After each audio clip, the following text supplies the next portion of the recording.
There's a fly on the wall in the room today, and it's me. When I first came to Warner, I had one goal in mind, and that was to graduate. 39 days. That was all I wanted. I didn't care about getting involved on campus, doing this thing or that thing. Didn't really care about being particularly sociable. I just wanted my degree. Oftentimes, after class, I would have several friends asking me to go do this or that, to stay for intramurals, to go get a cup of coffee, to go to a sporting event, to go get food. And honestly, my gut reaction was always to say, no thanks. I wanted to simply get in my car and go home, because I just wanted my degree. You see, that's the problem with being a fly on the wall. You don't really get involved in many things. I knew what was going on campus. I knew some of the issues, the hot button topics, and I knew some of the celebrations that everyone was having. But I didn't care. I just wanted my degree. For me, my overcoming desire for this degree got in my way when it came to getting involved. For you, it may be something different. I look around campus and I see all sorts of things that might be getting in your way. In talking to people, there may be issues like race getting in your way. There may be issues like your chosen degree path that seems to be getting in the way. Maybe you don't want to get involved because you feel like you're in the wrong social class. Maybe you just don't agree with the status quo. Whatever it may be, my desire for my degree kept me from getting involved. For you, it may be something different. But as I look around the room right now, I'm realizing that there's a fly on the wall. But this time, it's not me.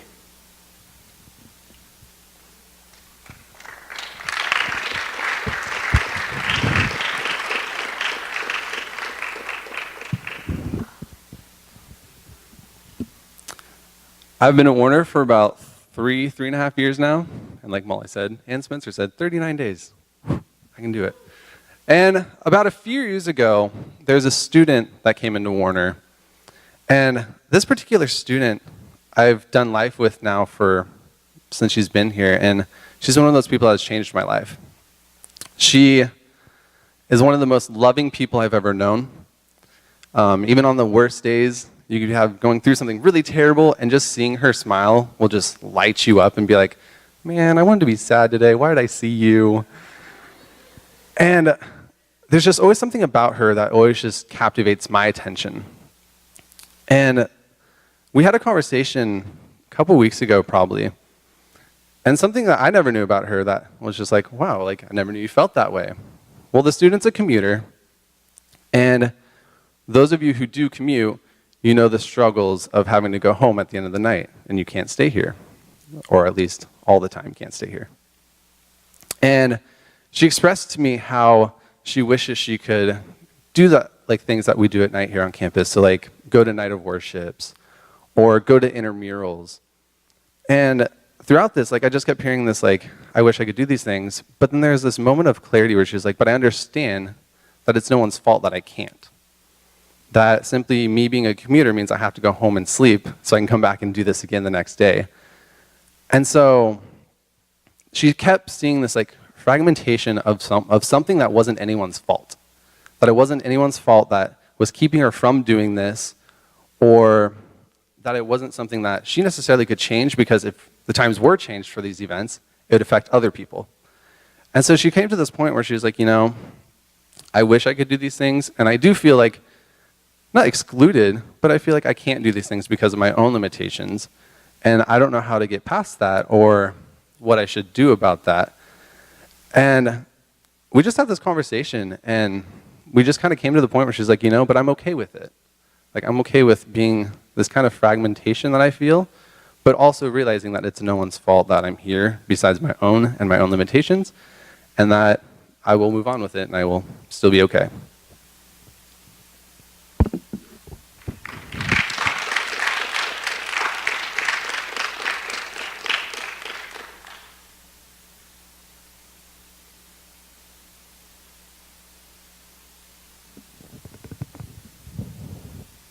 Hey guys. During my junior year, I remember taking, I believe, interpersonal communication with this one girl. And soon as I got to know her, she became a really dear friend to me. Most tend to believe that she's super quiet and super shy, like me.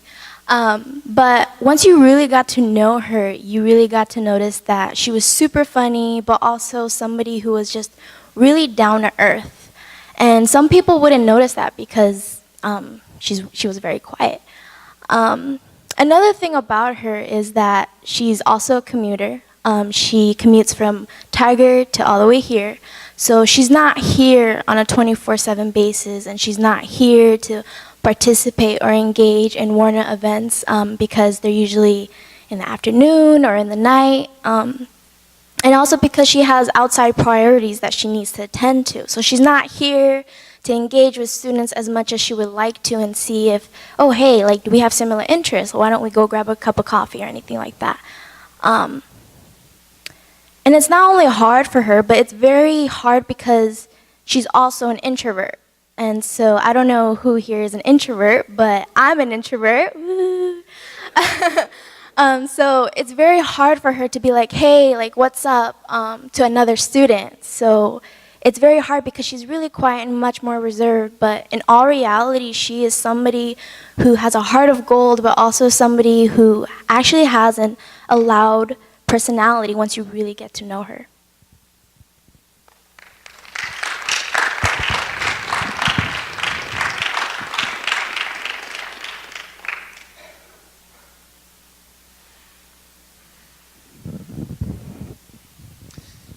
I'm actually going to be reading a letter from a student to the chapel. Dear Warner Pacific Chapel, coming back to college after 30 years was a scary experience for me. The last time I stepped into a college classroom, there was no such thing as Moodle, the internet, social media. Yakima Valley College only had a few Apple II computers, and the only reason I was there was to play football. But after that season, because of my family financial issues, I joined the Marines, where I would spend the next 7 years of my life seeing the world, experiencing, and making great friends.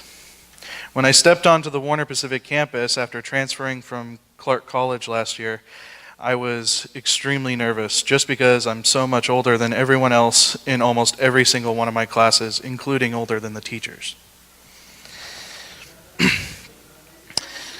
Most of the students are actually younger than my son, who's 24 and just graduated college himself with a marketing and finance degree. Part of me felt like here is this old guy stealing all their thunder from their college experience just being in the classroom. Now in my mind, I'm still that 19-year-old kid who wanted to finish college, but when I look in the mirror, reality kicks in, and I'm not fooling anyone. I see the different cliques around the school just like when I was younger. It is in the classrooms, around campus, and even in chapel. It's a comfort of sorts for some people, whether it is intentional or not, but I don't belong to any of these cliques because, well, it would just be weird and creepy to have this old guy with you.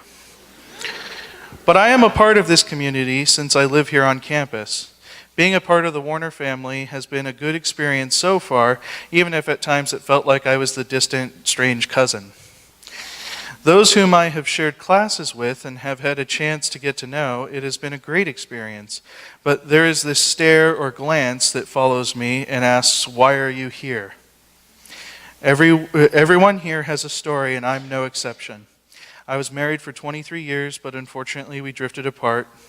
We remained friends until she passed away last year, and 7 years ago I gave her a kidney so that she could spend a few more years with our son and meet the woman that he would marry. After years in the same industry, I chose to finish school and get a degree in social work when some of my friends from the military were suffering from their experiences of combat and not enough was being done. Too many had committed suicide, been arrested, divorced, or struggled with drug and alcohol issues because they were isolated. For me, being a part of that solution was coming here, and that was the most important part. My wish for my time at Warner is to have hopefully made a difference to those around, just as those around me have made an impact on me. Topics in classrooms today were some things that we never really discussed when I was 19 or 20 years old, and I sit in the classrooms and I listen to the discussions, and I've learned a lot. A lot of times I do not join in the discussions because I feel different, but I am listening and taking in what every one of you is saying. Just because I am from a different generation does not mean that we cannot learn something new from each other. Since coming to Warner, I have changed my ways of thinking and looking at the world around me, thanks in part to the great educators and because of the students who voice their opinions. I may not say much, but I am here listening, taking it all in, and hopefully it will make me a better social worker in the future. Sincerely, someone with hope.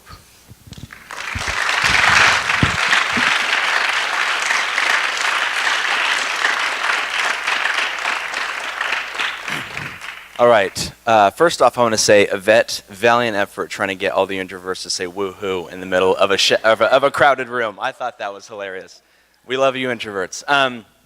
So, if many of you look around, you can see that we placed a lot of signs in the room, and a lot of these signs have labels on them that we wrote out, and we placed them in certain areas that we think certain students sit in chapel.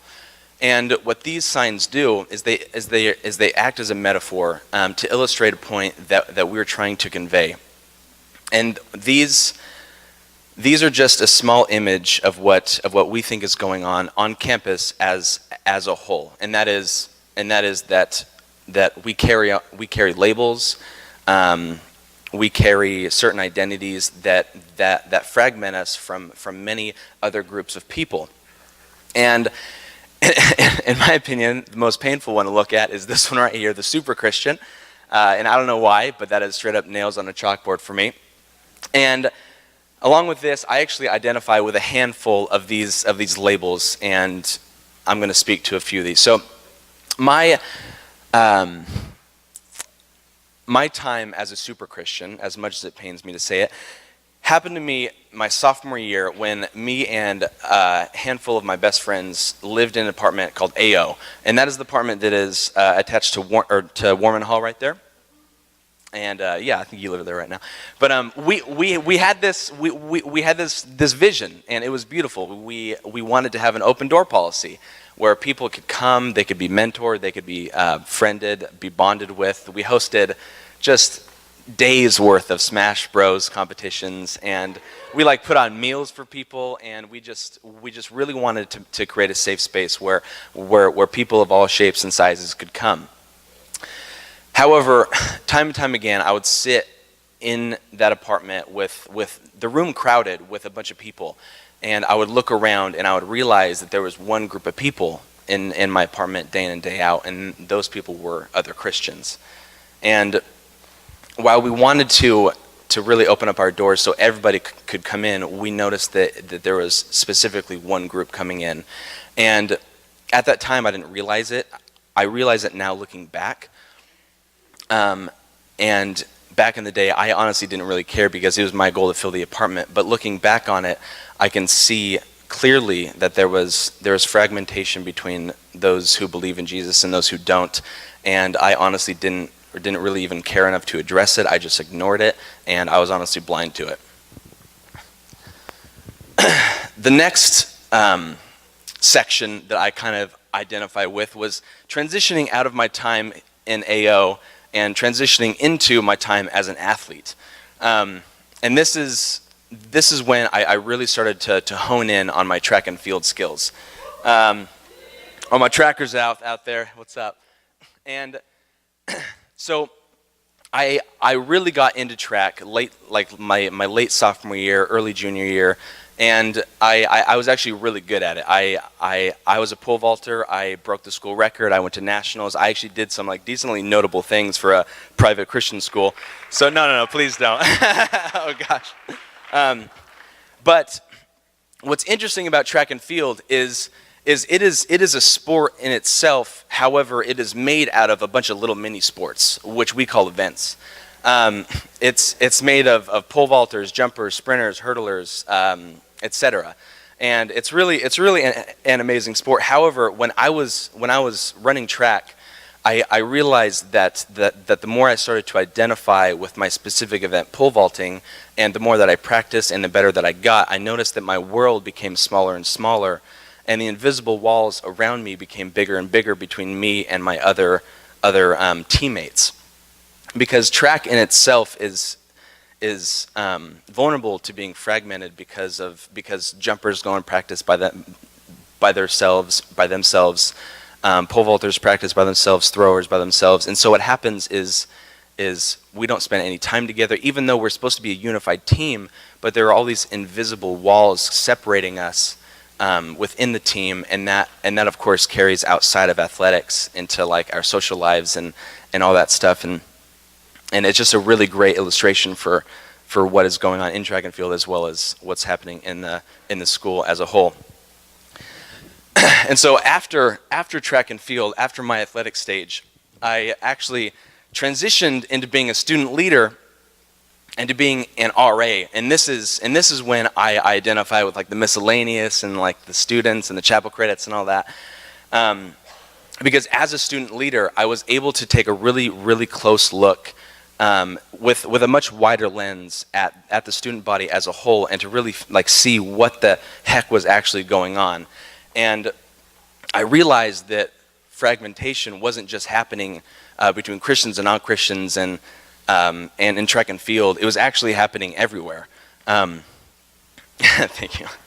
And I saw that it was happening between people on my hall in Lower Warman. Like it wasn't just upper and lower. It was if you were on one side of the hall, you rarely hung out with people on the other side of the hall. And so like that was a really extreme version. And then I also saw it happening between majors, between other sports like soccer and basketball. And I really saw it. I saw it everywhere. And what's hard about this is explicitly no one's fault. Like this is something that I think just happens naturally to humans. Like we just gravitate towards people who are like us. We want to be comfortable. However, what that does is it robs us from being in genuine relationship with people who are different than us, and that just takes away so much that we can learn about just being humans and being in community and just loving one another and knowing one another. And I just think that it doesn't have to be that way, and I think that Warner has a much brighter future ahead of itself. And this is where I kind of feel like a jerk, because as so many people have said it, we have how many days left? 39 days left. But that's a little bit more real for me, because I am literally here for one class. This is the only class that I'm in this semester, and that is the only reason I'm in this chapel, and I barely have one toe in the door. And so I'm actually leaving. And so I don't want to be that guy who's like, hey, Warner, here's all your problems. See ya. Even though I'm kind of being that guy, but I don't want to paint that picture. I just want to say that there's hope and that we're passing the baton to you guys, because I know so many faces in here. I know so many hearts, and I know that you are so loving and that you want like what's best for the school. But I mean, you're going to have to do it without me.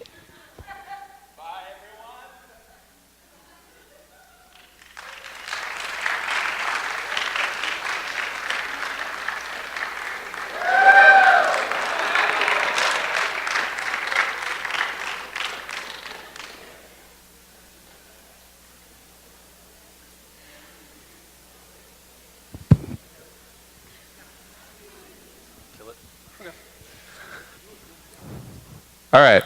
So the stories you just heard were of examples and just what we've seen, and some, Johnny in particular, like students who've noticed this like fragmentation themselves. So now we're going to transition a little bit. We're actually going to go into talking about people that we have noticed who are doing an amazing job of being able to like notice these fragmentations and kind of just walk right through it and kind of walk right through those and connect people from one side of a label, so like connecting athletes all the way to people who are just here for chapel credits. And so we're going to kind of transition to that, and I'm going to talk about someone now, and we'll go on from there. So the person I'm actually going to talk about isn't even a student, but she is around all the time. You can see this person in chapel. Typically in chapel, she might be up in this little corner up here, like doing a little jiggy thing, getting it down when worship's going. And then like 5 seconds later, you'll see her run to the back of the room and just be back there talking with someone. Or like just looking at someone like, hey, pick me up. Or you can see her down in the calf making a big ruckus, which is amazing because we all love kids. And we're like, yes, oh, you're so cute. Or you can hear her at the table like saying, I want ice cream. So obviously, you know who I'm talking about. I'm talking about Mia. And for this little activity, we're going to do a little thing. Hopefully this actually works. So the point of this is, who in this room has ever interacted with me in any way? In chapel, and on the lawn, in the calf, anything. Okay, so this is what I'm going to do. I'm going to hold on to this end. I'm going to throw it to someone. And then what I want you to do is hold on to the bit you have and throw it to someone with their hand up. And I want to see how far this goes.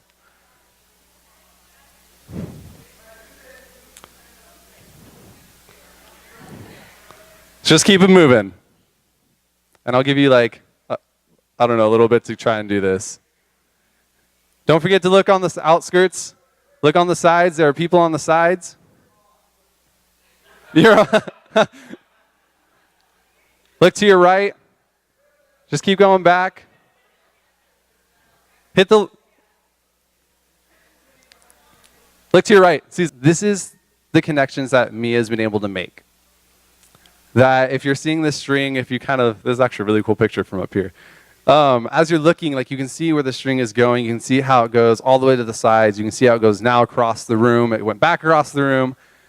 And the thing that I've noticed about this is that whenever you kind of realize what Mia's doing, she kind of just does it to do it because she loves people. It's kind of what I'm getting at. I think she just does it because she genuinely wants to pay someone to pay attention to her. But the cool thing is that there's no really hesitation. Like there's that moment of like, should I? And then it's like, oh, okay, I'll do it anyways. And it's really cool because I think that kind of the picture that I'm trying to paint right now is that we can do that too. That we have the same capability and the same tools to be able to do that. And that as we like do community together, as we go to classes together, we spend so much time, good throw.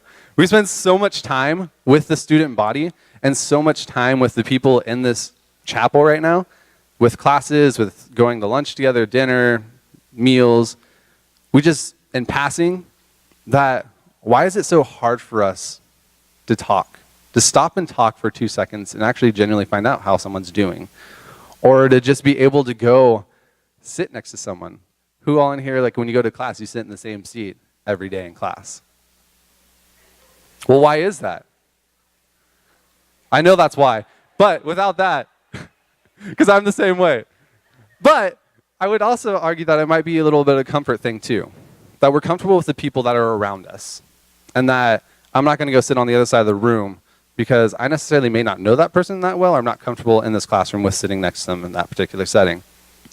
And so my whole point of this whole entire string thing is that I think if we watch the people who do it well, me in particular, and like the people that we're going to talk about, if we watch these people who are keep doing this, I think eventually we'll be able to, I just said eventually twice, we'll be able to replicate it for ourselves and be able to do it without even like the second guessing of ourselves. We'll just do it because it's part of us and it's part of our nature to do it. Yeah, I've told on the string the whole entire time.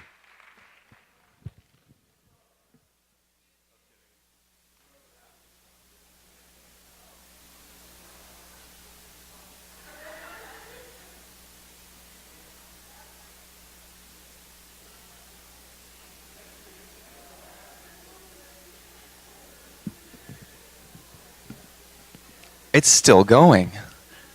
That string is making its moves. One of the things that you might be seeing and coming away from this is that people have great arms, for one, but that the box that you are in is a bad thing. And I think that's a wrong message. We don't want to send that message today. We don't want to say that just because you're here to do your homework, that it's a bad thing. That just because you're a different part of the school, maybe you're an athlete and that's what you're here for. You're here to do your athletics. That's not a bad thing. But it's when people put that label on you and say that's all you are, that's when it becomes a bad thing. When it becomes something that is seen as negative, that's when it becomes a bad thing.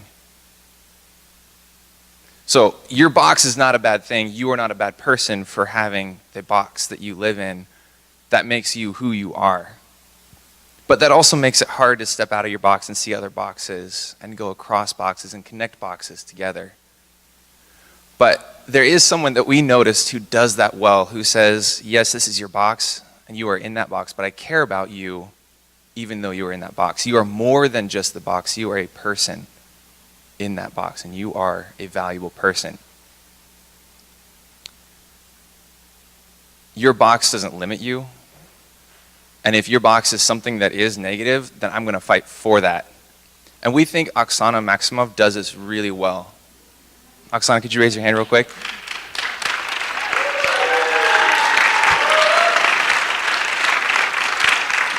She is somebody, I would go down this aisle, but I'm not even going to be able to make it through all those strings right there. She's someone who's going to walk around, dodge strings, and come back to the homework club and say, even though you're in this homework club, you are still a person.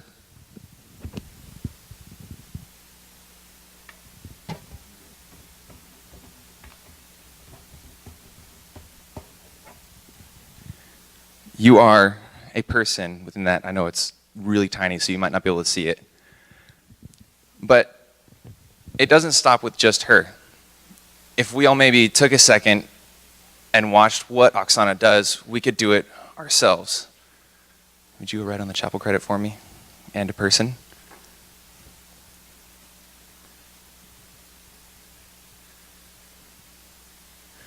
Would you head over to miscellaneous right there and write a person on there?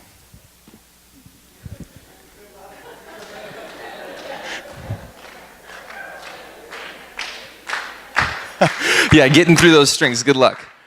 Would you mind going over to the Super Christians and writing and a person? This is something that we all have the capacity to do. We have the capacity to go across these boundary lines and say, you are a person in your box. And I'm not necessarily leaving who I am behind. I'm taking that with me and going, would you write over on the staff and a person? This is our responsibility as a community to step out and see the people that live in these boxes and say, you are still a person. I think the Super Christians need a person on them, if you don't mind. So as we notice Oksana and what she is doing in our community, perhaps that's something that we can start doing and then see how that transcends even Warner's boundaries into the city's boundaries. And say, maybe this is something we can start doing on our campus, but also on a larger scale. So take a second to observe people who do go across boundaries well.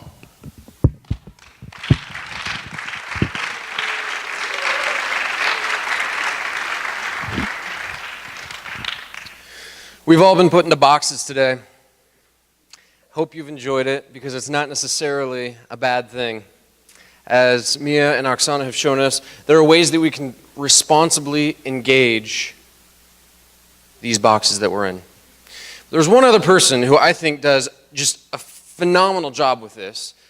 Somebody who just fits into really any category they can. And that, he needs no introduction. His name is Justin Lewis. What are you doing?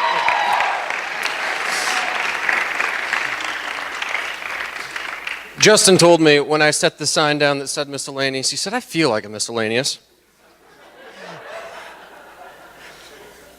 And it's true, because he fits literally anywhere you put him. He fits in every category, and he doesn't just stop there. Would you hold this, please?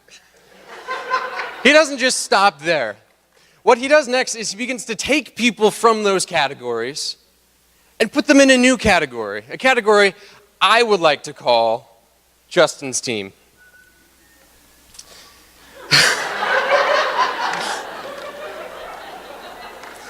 Justin volunteers as tribute.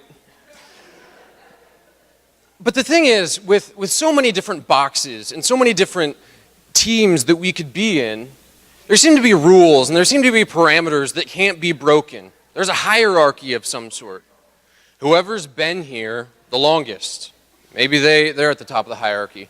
Whoever is the coolest, whoever has the best clothes, whoever is, I don't know, insert something here. But with Justin is constantly redefining boundaries. There is no limit to the size of Justin's team.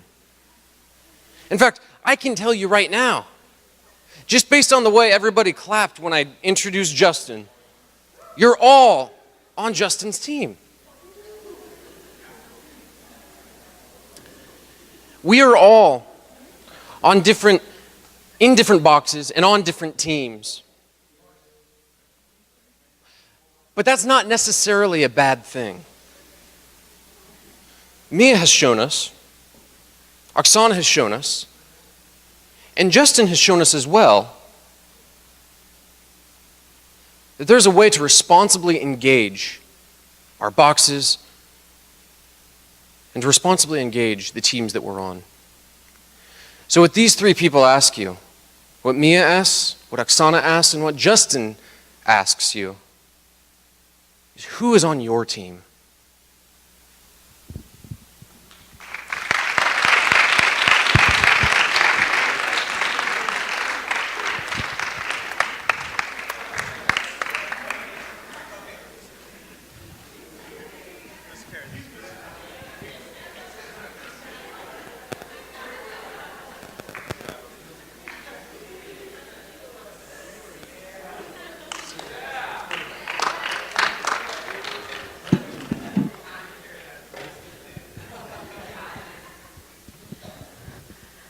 Hello again, everyone.